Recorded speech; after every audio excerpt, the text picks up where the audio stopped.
ارشاد فرما رہا ہے الناس، اے انسانوں، تمہارے رب کی طرف سے نصیحت آئی ہے، وشفاء لما فی صدور، اور دل کی شفا، وہدی ورحمۃ للعالمین، ہدایت اور رحمت ہے ایمان والوں کے لیے۔ تو موسامین اللہ جل شانہ نے اپنی اس ڈائریکٹ کتاب میں جو ذکر فرمایا رحمت للمؤمنین کہ ہدایت اور رحمت ہے مومنوں کے، شفاء لما فی صدور، اور دل کی صحت ہے۔ ہم اس کو پڑھتے رہیں گے تو ہمارا دل جو ہے وہ مطمئن رہے گا،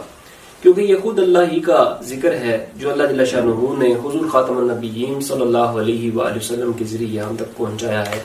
جس کے اندر احکامات لکھے ہوئے ہیں، جو اللہ کی عبادت ہوتی ہے وہ جو ہم کرتے ہیں، اوامر و نواہی کا خیال رکھتے ہیں۔ تو اس کے علاوہ جب ویسے ہم قرآن کو پڑھتے ہیں، یہ سارا اللہ ہی کا تو حکم ہے، جب اللہ ہی کا حکم ہم نے ماننا ہے، اس کے مطابق عمل کرنا ہے، تو یہ اللہ کا ذکر ہے۔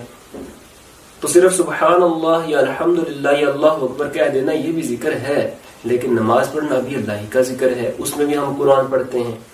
اور ویسے قرآن کو پڑھنا کھول کے یا زبانی یہ بھی اللہ ہی کا ذکر ہے، اور یہ بھی قرآن ہی ہم پڑھے ہوتے ہیں۔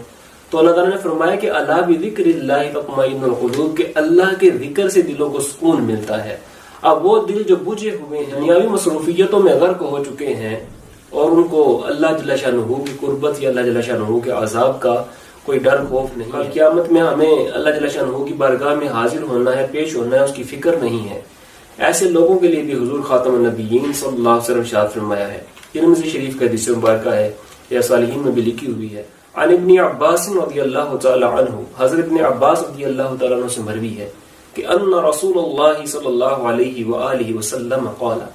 کہ بے شک آپ صلی اللہ علیہ وآلہ وسلم نے ارشاد فرمایا ان الذی لیس فی جوفہ شیء من القرآن کالبیت الخرب، حضور خاتم النبیین صلی اللہ علیہ وسلم نے ارشاد فرمایا کہ جس کے دل میں قرآن میں سے کچھ بھی نہیں ہے وہ ایک ویران گھر کی طرح ہے۔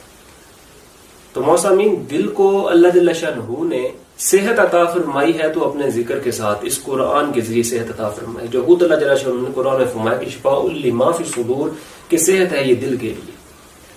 تو دل کی صحت ہم قرآن کے ساتھ رکھتے ہیں۔ اگر ہمارے دلوں میں قرآن نہیں ہوگا، جس بندے نے قرآن کو پڑھا ہی نہیں ہے، سمجھا ہی نہیں ہے، وہ زبانی کیسے پڑھے گا، دیکھ کے کیسے پڑھے گا جس نے اس کو سیکھنے کی کوشش ہی نہیں کی ہے۔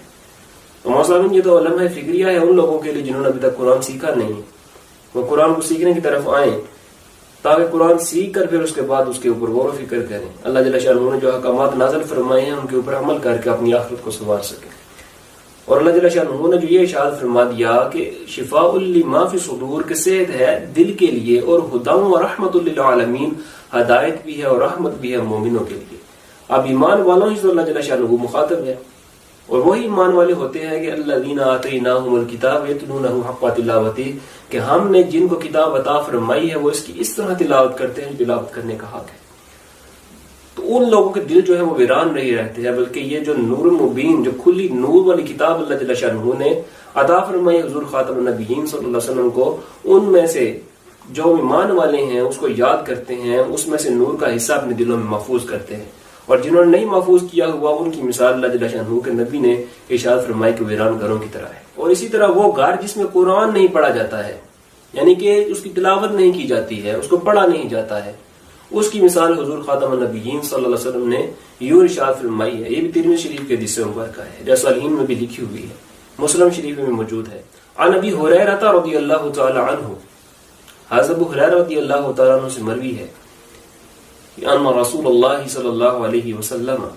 کہ بے شک رسول اللہ صلی اللہ علیہ وآلہ وسلم نے ارشاد فرمایا ہے لا تجعلوا بیوتکم مقابر، اپنے گھروں کو قبرستان نہ بناؤ۔ اب قبرستان میں تو مردہ ہی رہتا ہے جو زندہ نہ ہو، یعنی کہ دل کو مردہ نہ بناؤ، اس کو زندہ کرو، اس کو نور سے منور کرو، اس کو صحت عطا کرو، اللہ جل شانہ کی عطا کردہ کتاب کو محفوظ کرو اس میں۔ ان الشیطان ینفر من البیت الذی تقرأ فی سورۃ البقرہ، شیطان اس گھر میں نہیں رہتا ہے جس میں سورہ بقرہ کی تلاوت کی جاتی ہے۔ تو اسی طرح مسلم شریف کے حدیث مبارکہ سورہ بقرہ کی فضیلت میں کہ جو جادوگر ہوتا ہے وہ سورہ بقرہ کو حصول نہیں کر سکتا ہے، حاصل نہیں کر سکتا ہے۔ تو جادو کے کاٹ کے لیے بھی بہت مؤثر اور مجرب نسخہ ہے سورہ بقرہ کی تلاوت کرنا۔ اپنے گھروں کو اگر آپ منور کریں گے، مثال کے طور پہ اگر آپ چاہتے ہیں ہمیں تو یاد بھی اسی وقت آتی ہے قرآن کی، اسی وقت عاملین کی یاد آتی ہے، جناب فلاں ہم عامل کے پاس جائیں، ہمیں فلاں وظیفہ دے، فلاں صورت پڑھنے کے لیے دے، تاکہ ہمارے گھر سے جو آثار ہیں، جو سائے ہیں، جو جادو ہیں، وہ ختم ہو جائیں جب ہمارے سر کے اوپر پڑتی ہے، اور اس کے پہلے ہم تیاری کر کے رکھتے نہیں ہیں۔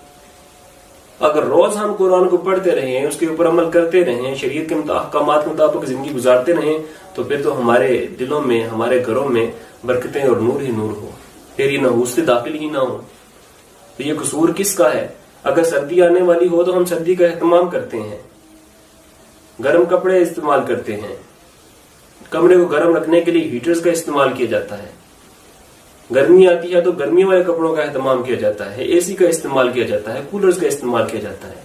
تاکہ ہم پہلے ہی اپنے آپ کو تیار رکھ سکیں کہ ہمیں گرمی یا سردی کا مقابلہ کرنا پڑ جائے، ہمیں ان سے محفوظ رہنا پڑ جائے، تو ہمارے پاس وسائل موجود ہوں۔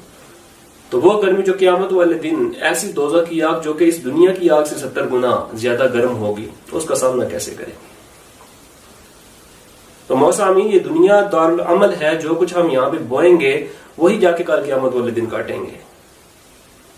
تو قرآن سے بے رغبتی انسان کو جہنم میں لے جانے کا سبب ہے، اور قرآن کی طرف رغبت جو ہے وہ انسان کو دنیا میں بھلائی عطا فرماتی ہے اور آخرت میں بھلائی عطا فرماتی ہے۔ تو وہ کیسے ہو سکتی ہے رغبت؟ جیسے ہم اب قرآن کو سیکھیں گے،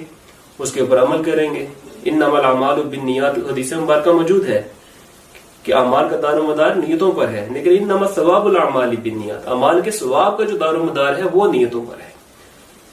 علماء جو اس کی شرح کرتے ہیں وہ یہی کرتے ہیں کہ انما ثواب الاعمال بالنیات، کہ اعمال کے ثواب کا دار و مدار نیتوں پر ہے، کہ ہمارے عمل میں جتنا اضافہ ہوگا اس قدر ہمیں ثواب ملے گا۔ اب اگر ہم قرآن کو پڑھیں اور قرآن کو تجوید کے مطابق پڑھیں، جو اصول و قواعد ہیں ان کو مد نظر رکھ کے پڑھیں گے، تو ظاہر سی بات ہے کہ ہمیں ثواب ملے گا۔ ورنہ رب قاری القرآن من قرآن یلعنہ، حدیث مبارکہ تجوید، علم و تجوید میں لکھی ہوئی ہے کہ بہت سارے قاری قرآن ایسے ہیں کہ الٹا قرآن ان کے اوپر لعنت کرتا ہے۔ وہ دو طرح سے ہے، ایک تو وہ قرآن کے اوپر عمل نہیں کرتے ہیں، اور دوسرا وہ قرآن کو غلط پڑھتے ہیں۔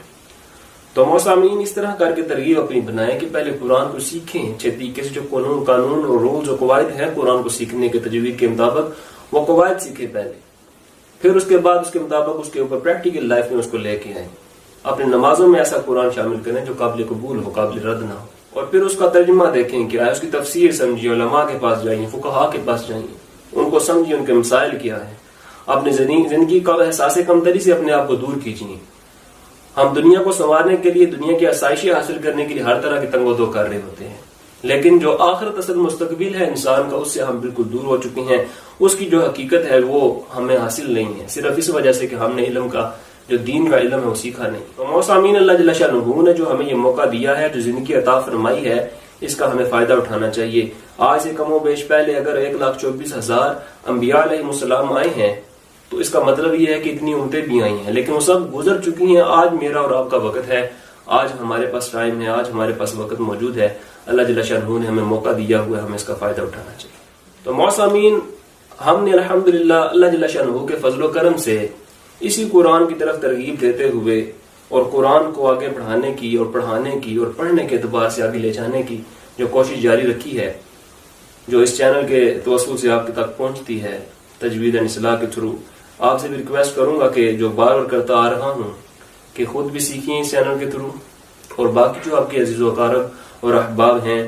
جن کو آپ جانتے ہیں ان کو بھی، جو جن کو آپ نہیں جانتے ہیں ان کو بھی اس کی ترغیب دیجیے۔ شاید آپ کی وجہ سے کوئی بندہ راہ راست پہ آ جائے، قرآن کو پڑھنا سیکھ جائے اور اس کی طرف ترغیب حاصل کرے، اور وہ آپ کے لیے وہی نیکی اللہ جل شانہ کو پسند آ جائے اور وہ جنت میں جانے کا سبب۔ اللہ شانہ ہمیں قرآن کا جو سیکھنے اور پڑھنے کا حق ہے اور اس کے احکامات جو اللہ جل شانہ نے ہمیں دیے ہیں اس کے اوپر عمل کرنے کے، ان احکامات پہ عمل کرنے کا جو حق ہے وہ ادا کرنے کی ایسے توفیق عطا فرمائے جیسے خود اللہ جل شانہ چاہتا ہے، وہ کہ فضل و کرم اور احسان کے حقدار ہو جائیں اور جنت میں بآسانی جا سکیں، دنیا اور آخرت میں عافیت حاصل کر سکیں۔ آمین۔